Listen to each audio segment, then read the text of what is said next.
साथियों, आप लोगों को याद होगा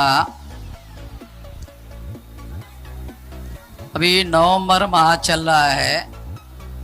अक्टूबर माह में 9 अक्टूबर को हमने रमाबाई मैदान में विशाल महारैली का आयोजन किया था और आज 14 तारीख है और 14 तारीख को 14 नवंबर को इटावा में ये विशाल महारैली हो रही है। ये दूसरी महारैली है और आने वाले समय में 18 मंडलों में रैलियां होनी है। ये जंग और ये लड़ाई जो अभी हमने शुरू की है उत्तर प्रदेश में, ये बंद होने वाली नहीं है। ये लगातार जारी रहने वाली जंग है और इसलिए आज इस विशाल महारैली में आप लोग इटावा में आए हैं, पश्चिमी उत्तर प्रदेश की, तो सब लोगों को इस रैली में इतनी बड़ी संख्या में आने के लिए हृदय से बहुत बहुत धन्यवाद देना चाहता हूँ, बहुत आभार व्यक्त करना चाहता हूँ। कुछ बातें मैं आप लोगों के सामने रखना चाहता हूँ। कभी किसी ब्राह्मण ने कहा, जब आप कहते हो पाए लागी पंडित जी, तो किसी ब्राह्मण ने कहा पाए लागी हरिजन जी, पाए लागी अछूत जी, पाए लागी पिछड़ा जी। कहा कभी? कभी नहीं कहता है। तो ये हमारी मानसिक गुलामी है कि एक तरफी सम्मान देने का काम हम लोग करते रहते हैं। तो इतने सारे लोगों ने 52% पिछड़े वर्ग के लोगों की गिनती नहीं की, तो पिछड़े वर्ग के लोगों की ये उम्मीद थी कि एक पिछड़े वर्ग के आदमी को प्रधानमंत्री बना दिया जाएगा, तो पिछड़े वर्ग का आदमी ओबीसी की जाति आधारित गिनती कर लेगा, ये उम्मीद थी। मगर ये उम्मीद पूरी नहीं हुई। क्यों नहीं हुई, ये जानना बहुत जरूरी है। क्योंकि नरेंद्र मोदी जो पिछड़े वर्ग के प्रधानमंत्री तो आप लोगों ने बनाए, मगर वास्तविक सत्ता नरेंद्र मोदी के पास में नहीं है। वो नॉमिनेटेड प्राइम मिनिस्टर है, वो नामधारी प्रधानमंत्री है। वास्तविक सत्ता आरएसएस के लोगों के हाथों में है और इस वजह से नरेंद्र मोदी ये फैसला नहीं कर पाए।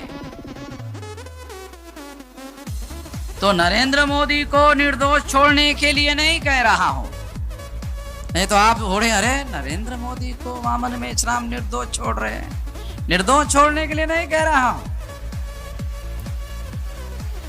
तो आपको वास्तविक कारण मालूम होना चाहिए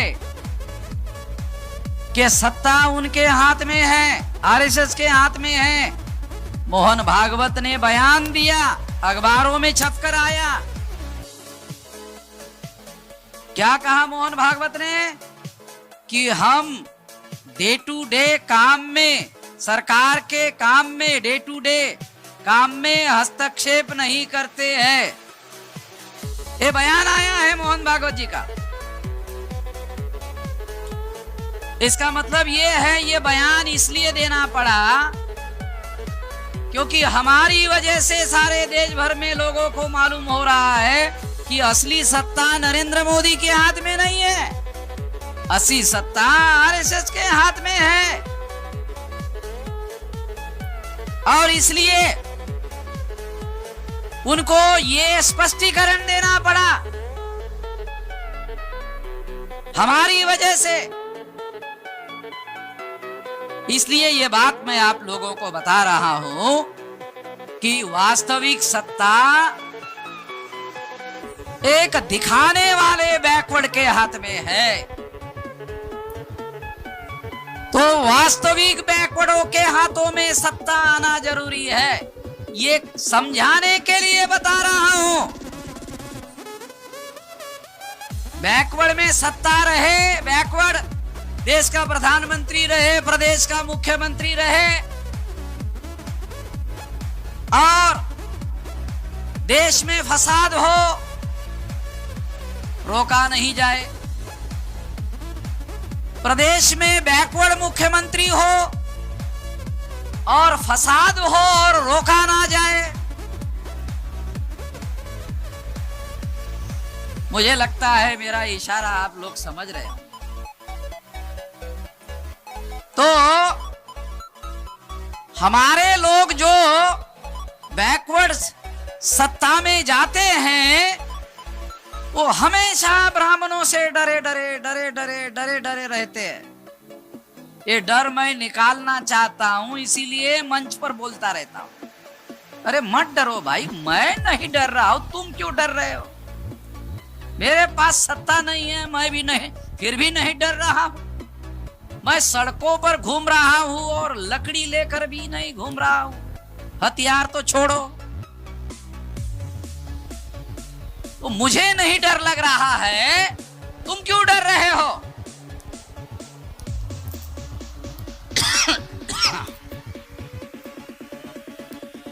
तो ऐसे बैकवर्ड के हाथ में सत्ता जाना चाहिए जो बेडर और नीडर होकर संविधान में जो लिखी हुई बातें हैं उस पर संविधान ने तो सारे अधिकार दिए हुए हैं। कोई गैर कानूनी अगर मान लो नरेंद्र मोदी बैकवर्ड की गिनती करता है, क्या ये संविधान के विरोध में? नहीं है, ये संविधान के अधीन है। क्यों? क्योंकि शेड्यूल कास्ट के जाति आधारित गिनती हो रही है, शेड्यूल ट्राइब की जाति आधारित गिनती हो रही है। जब गिनती हो रही है तो बैकवर्ड की गिनती करने के लिए संविधान में किसी प्रकार का कोई अवरोध नहीं है, कोई रुकावट नहीं है। तो संविधान पर अमल करने के लिए किसी बैकवर्ड को, प्रधानमंत्री को और मुख्यमंत्री को क्या रुकावट है? हमारा तो मुख्यमंत्री बहुजन मुक्ति पार्टी को हमने समर्थन दिया, मगर हमारी आज के तारीख में ईमानदारी से कहता हूं, हमारी अकेले पार्टी की सरकार बनने वाली नहीं है। मगर जिस किसी पार्टी की सरकार बनेगी वो तो हमारे समर्थन से ही बनेगी, और जिस किसी की सरकार हमारे समर्थन से बनेगी तो जो वादा किया जाएगा, जो वादा किया जाएगा वो हर हालत में पूरा करना होगा। इतनी हनक और इतनी धमक होनी चाहिए, इतनी औकात होनी चाहिए। तो इस तरीके से मैं तो ये कहता हूं, हमारे समर्थन की अगर सरकार बनी यूपी में तो 72 घंटे में फैसला किया जाएगा। उत्तर प्रदेश की ओबीसी की जाति आधारित गिनती होगी, 72 घंटे में फैसला करेंगे शपथ लेने के बाद, संविधान के हिसाब से। नहीं तो शपथ लेने के पहले 72 गिनती करोगे तो गलत हो जाएगा। शपथ लेने के बाद 72 घंटे। तो मगर हमारी ये समर्थन की, क्योंकि हमारी तो सरकार नहीं बनेगी, मगर जो भी सरकार बनेगी हमारे समर्थन के बगैर तो कोई सरकार बनने वाली नहीं है। और थोड़ा सा धीरे से कहता हूं, बनने देने वाला नहीं हूं। हाँ, ये थोड़ा सा याद रखना, क्योंकि जो हमारे कमजोर लोग हैं ना, मैं कमजोरों का मजबूत नेता हूं, ध्यान रखना, कमजोर लोगों का मजबूत नेता हूं। तो सरकार ऐसे ही बनने नहीं दूंगा। काशीराम जी कहते थे कि मेरे ऊपर आरोप लगाया जाता है मैं अवसरवादी हूं, तो मैं भी आपको बताना चाहता हूं 22 में अवसर आया है हमारे समर्थन की सरकार बनने का, तो मैं इस अवसर को अपने हाथ से जाने देने वाला नहीं हूं। और उस नेताओं को दुनिया वाले बेवकूफ कहेंगे, साला अवसर आया था हाथ से जाने दिया, क्या मूर्ख आदमी है भाई। तो मैं तो इतना मूर्ख तो हो नहीं।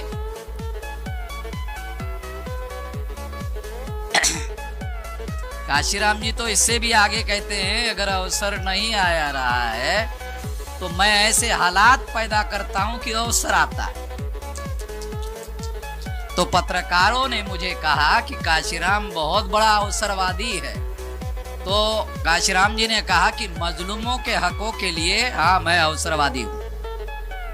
तो मैं आप लोगों को बताना चाहता हूं कि अभी उत्तर प्रदेश में परिवर्तन करने के हालात पैदा हुए हैं, ये सेमीफाइनल है और हमारे समर्थन से उत्तर प्रदेश की सरकार बनेगी। तो जानते हो देश में किसकी सरकार बनेगी? हमारे समर्थन के बगैर बन जाएगी। अरे उत्तर प्रदेश की सरकार अगर हमारे समर्थन से बनेगी तो फिर हम अवसर जाने देंगे? देश की सरकार भी हमारे लोगों के साथ सहयोग से बनेगी, नहीं बनने देंगे। असल में मैं गैर राजनीतिक क्षेत्र में काम करने वाला आदमी हूं, काम करता हूं, मगर अब मैंने दिल्ली में अभी घोषित किया कि हमारे सामने परिवर्तन के लिए 3 रास्ते हैं। एक रास्ता है भारत बंद का, इन बदमाशों को सड़कों पर निपटेंगे समझते हो ना? ध्यान रखना, निपटेंगे। देसी शब्द यूज कर रहा हूं, देसी भाषा का, कि इन बदमाशों को सड़कों पर निपटेंगे। तो 10 दिसंबर को भारत बंद किया तो सड़कों पर निपटने के लिए ये संविधान ने हमें अधिकार दिया, और कुछ दिन पहले सुप्रीम कोर्ट ने कहा नहीं भाई ये तो अधिकार है जनता का, ये तो कॉन्स्टिट्यूशनल मैंडेट है। सुप्रीम कोर्ट ने कहा संविधान के दायरे में रहकर। दूसरा, चुनाव में हस्तक्षेप करके, राजनीति में हस्तक्षेप करके, मैं पहले इससे दूर रहता था, बहुत लोगों को मालूम है, मैं इससे दूर रहता था। मगर ये भी संवैधानिक रास्ता है, ये कोई गैर संवैधानिक नहीं है। ये भी संवैधानिक रास्ता है कि जिस विधानसभा में और लोकसभा में चुने हुए प्रतिनिधि कानून बनाते हैं, और किसानों के विरोध में 3 कानून बना दिए, अरे वही पे कानून बने, तो हमारे लोगों को वहां जाना होगा और वहां अंदर से राजनीति में हस्तक्षेप करके, चुनाव में हस्तक्षेप करके, वहां अंदर जाके उन बदमाशों का बंदोबस्त करना होगा। ये भी संवैधानिक रास्ता है, इसे भी कोई गैर संवैधानिक नहीं कहते हैं। तुमने कहा ये भी करेंगे, तो इसलिए अब मैं इस काम के लिए भी मैदान में उतरा हूं। पहले दूर रहता, तुम देखो भाई, अब मैं इसके लिए भी मैदान में उतरा हूं। तीसरा है, ये 2 रास्ता हो गया। तीसरा, सुप्रीम कोर्ट में ईवीएम का केस लेकर गया, ईवीएम का केस लेकर गया। अप्रैल 2017 को सुप्रीम कोर्ट के चीफ जस्टिस ने मेरे केस में सारे देश के ईवीएम मशीन को पेपर टेल मशीन लगाया जाएगा, ये मेरे केस में फैसला दिया। और 2019 के चुनाव में 100% ईवीएम को पेपर टेल मशीन लगा, ओ मैंने लगवाया। किसी अखबार ने कोई खबर नहीं छापी, so called national press, so called तथाकथित राष्ट्रीय मीडिया ने खबर नहीं छापी। वो अपने को बहुत बड़ा राष्ट्रीय मीडिया कहते हैं। तो सुप्रीम कोर्ट में जाकर हमने केस जीता। आप सुनकर हैरान हो जाओगे, जो ड्राफ्ट हमने लिखा, जो ड्राफ्ट लिखा सुप्रीम कोर्ट के लिए, मेरे केस में सुप्रीम कोर्ट के चीफ जस्टिस ने 1 मिनट की बहस मेरे वकील को करने नहीं दिया।